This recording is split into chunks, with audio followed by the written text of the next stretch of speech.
కావలి town మరియు rural రైతులు కావలి MLA Ramireddy Pratap Kumar రెడ్డిని కలిశారు. ఈ సందర్భంగా వారి సమస్యలను కావలి ఎమ్మెల్యే దృష్టికి తీసుకువెళ్లారు. తక్షణమే కావలి ఎమ్మెల్యే రైతులతో కలిసి కావలి చెరువు రెండో కాలువ పరిశీలించి కావలి టౌన్ మరియు రూరల్ కు సంబంధించి కావలి చెరువు నుండి రెండవ కాలువ ద్వారా నీరు సమృద్ధిగా పోయే విధంగా ఒక వారం రోజుల్లో కాలువ పనులను తన సొంత నిధులతో పూర్తి చేయించి రైతులకు అండగా ఉంటానని కావలి ఎమ్మెల్యే రామిరెడ్డి ప్రతాప్ కుమార్ రెడ్డి తెలిపారు. ఈ సందర్భంగా రైతులు కావలి ఎమ్మెల్యే రామిరెడ్డి ప్రతాప్ కుమార్ రెడ్డికి కృతజ్ఞతలు తెలిపారు.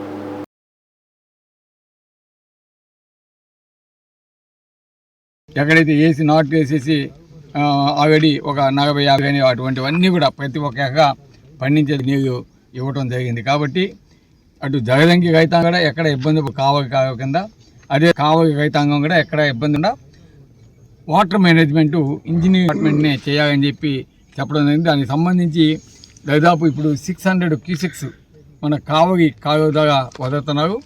ఒక ఎస్కేప్కి ఒక 130 పోతా ఉన్నాయి, ఎస్విపిఎంకి 130 క్యూసెక్స్ వదులుతూ ఉన్నారు.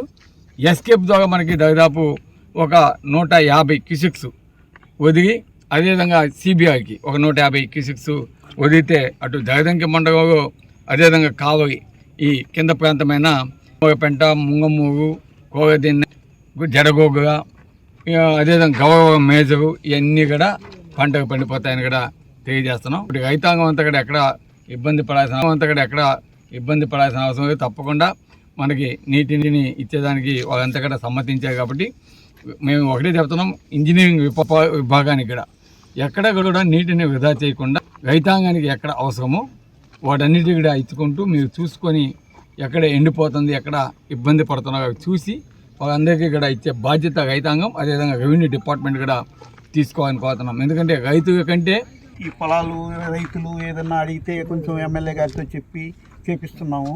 ఇలాంటి పరిస్థితులు మాకు 5 సంవత్సరాల నుంచి ప్రభుత్వం మారిన కాడి నుంచి మాకు ఎప్పుడు చెరువు నిండా నీళ్లు ఉండేతలకి తూములు మేము కంట్రోల్ పెట్టుకోలేకపోయాము. మొన్న ఏంటంటే బిగించేతలకి కంట్రోల్ తప్పింది. దాని తర్వాత ఎమ్మెల్యే గారితో చెప్పేదలికి అధికారులను ఆదేశించి ఆ తూము నుంచి ఈ తూముకి కలిపి రైతులకు ఇబ్బంది లేకుండా చేసేదే కాకుండా కాలువలన్నీ కూడా ఈ దమ్ము పట్టినవి అవన్నీ కూడా క్లీన్ చేపిస్తున్నాడు 2 బళ్ళు పెట్టి సొంత నిధులతో. అది కాకుండా ఇవన్నీ కూడా కాలువలు శుభ్రమైనవి అంటే ఏ రైతుకి ఇబ్బంది కాదు. తర్వాత కొంచెం నీళ్లు తగ్గిన తర్వాత మేమే చెప్పాము, సార్ ఇది కొంచెం నీళ్లు తగ్గంటే మనం చేయలేము, తూము దగ్గర పని చేయాలంటే నీళ్లు గబక్కన మనం వేసిన కట్ట ఏదన్నా కంట్రోల్ తప్పిందంటే మనుషులకు ఇబ్బంది అవుతుంది. అందువల్ల 4 రోజులు ఆగి ఆ తూము నుంచి నడిపి రైతులు ఇబ్బంది పడకుండా చేస్తే సరిపోద్దన్నాము. అది అధికారులకు చెప్పి అధికారులను ఆదిచ్చాడు. ఇవాళ స్వయంగా వచ్చి అధికారులతోటి మాతోటి వచ్చి చూసి ఏదైనా కానీ మొత్తం నేను చేపించాను.